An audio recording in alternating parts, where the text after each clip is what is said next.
To all my awesome subscribers, if you want to know why Uber stock is at $35.85, it's because they cannot get out of these lawsuits. It's raining lawsuits on them, right? Another one, Uber to pay $9 million in sex assault report settlement. Remember that song? Let's talk about sex, baby. Let's talk about Uber.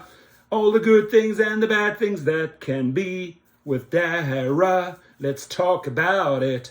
Uber to pay $9 million in sex assault report settlement. And they got many more to come. Many, many lawsuits to come, right? They just cannot get out of this hamster wheel of lawsuit after lawsuit after lawsuit. Why? Because when you commit these shenanigans, when you do crap over there at Uber, directed by the executive trash team, guess what? Lawsuits follow, right? You think you get away with it? You get away with some, and you settle some for minimal dollars, but it'll never stop raining and hailing lawsuits at Uber. The California Public Utilities Commission, CPUC, had told Uber to hand over information about assault and harassments, but it did not do so. At the time, Uber had argued it would be a shocking violation of privacy for victims. The payment, reduced from an initial $59 million fine, will help fund passenger safety promotion. That's good. That's good. So use that $9 million, CPUC. CPUC, contact me. Contact my users. They will show you how to use that $9 million for safety. Please reach out to us. The settlement between Uber, CPUC, and the Rape, Abuse, and Incest National Network, RAIN, brings to an end a dispute lasting almost 2 years over whether Uber should hand over records about reported incidents involving its drivers. So they did not hand it over, and instead of $59 million, they settled $9 million, right? Uber had argued that disclosing such records publicly would be traumatic for those who had been assaulted and might discourage reports in the future. The reason why they did not hand that over, because there's so many names in there, and it would have been an avalanche. It just raining down more lawsuits, right? For those who had been assaulted and might discourage reports in the future, particularly because CPUC was asking for the names of all the witnesses, which would include those attacked. RAIN had raised similar concerns about whether the California officials would be able to treat the sensitive information with appropriate care. But the CPUC said, thank you, Amazon. But the CPUC said it only needed the information under seal, meaning the details of each individual case would be kept secret.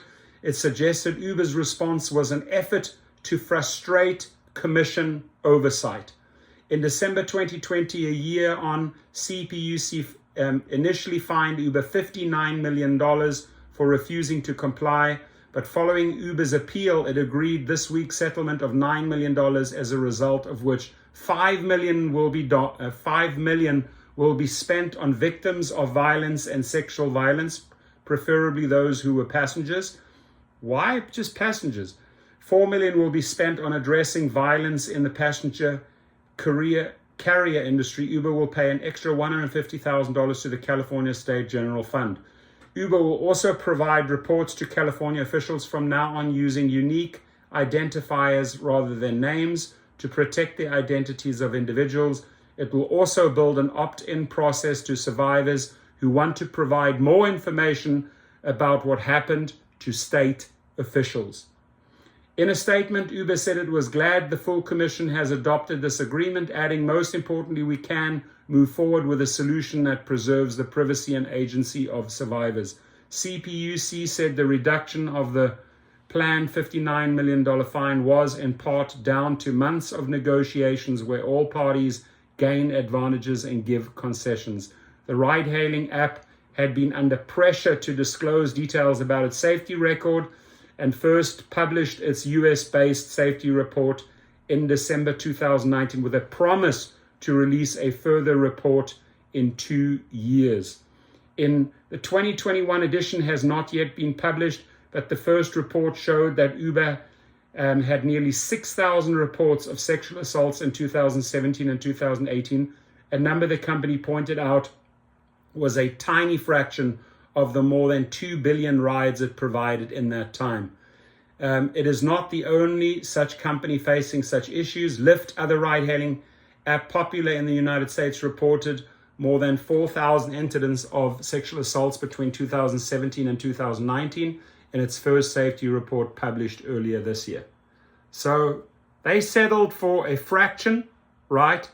But they did not give up the juicy information. I hope the CPUC uses this money for safety and comes up with, ideas, or makes Uber tighten up the screws when it comes to safety for drivers and passengers. My friends, please stay safe out there.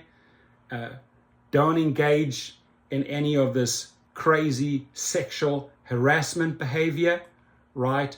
And Uber, all I have to say is, I don't want you to be surprised that you're at $35.85 because your behavior is absolutely... Bullshit detected. Take precautions. Take precautions, Dara. Please take precautions about all these sexual assaults. Have a good day, and please comment below.